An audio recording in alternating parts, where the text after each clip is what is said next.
आदरणीय मित्रों, जब आप कभी एक दिन का उपवास या व्रत करने जा रहे होते हैं तो एक दो दिन पहले से ही तैयारी में लग जाते हैं कि उपवास के दिन क्या खाएंगे।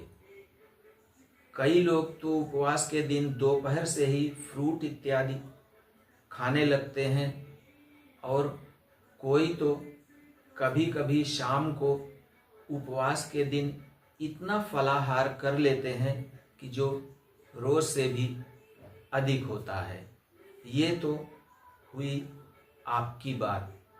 अब मित्रों, यदि आपके अपने कोई कभी बीमार पड़ जाते हैं, मैं छोटी मोटी बीमारी की बात नहीं कर रहा हूँ, मैं भयानक खतरनाक बीमारियों की बात कर रहा हूँ, जैसे कैंसर, तो आप उसमें इलाज के नाम पर उनकी नाक में पाइप डलवा देते हैं, मुंह पर मास्क लगवा देते हैं, हाथों में कई कई नीडल्स फिक्स करा देते हैं, पेशाब नली में भी पाइप डलवा देते हैं और उन्हें पूरी तरह से बेड पर लिटा देते हैं, वो भी 10-20 दिन, महीनों के लिए।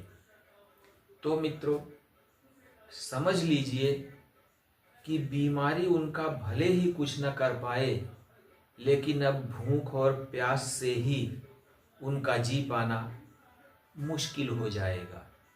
मित्रों, इसके अपोजिट में जब हम लोगों के पास कोई भी पेशेंट किसी भी स्थिति में आता है, बीमारी चाहे कोई भी हो, तो हम लोग अधिकतर केसेस में पेशेंट को इतना भोजन कराते हैं और इतना न्यूट्रिशियस पोषक भोजन कराते हैं कि उन्होंने शायद ही जिंदगी में कभी किया हो।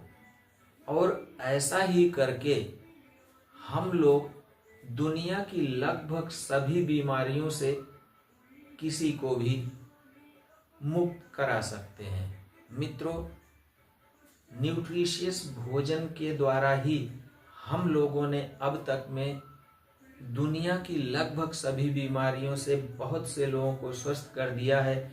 इसके बहुत से टेस्टिमोनियल्स, जिनकी संख्या दसियों हजार के ऊपर है, हम लोगों के पास मौजूद हैं। मित्रों, अपनों पर इलाज के नाम पर अत्याचार बंद कीजिए, हम लोगों से संपर्क कीजिए। हम लोग मुख्यतः भोजन करा करके ही उन्हें स्वस्थ कर देंगे। मित्रों, इस समय हम लोगों के पास देश में 20 हॉस्पिटल्स हैं और देश विदेश में मिला करके 500 से अधिक क्लिनिक्स हैं।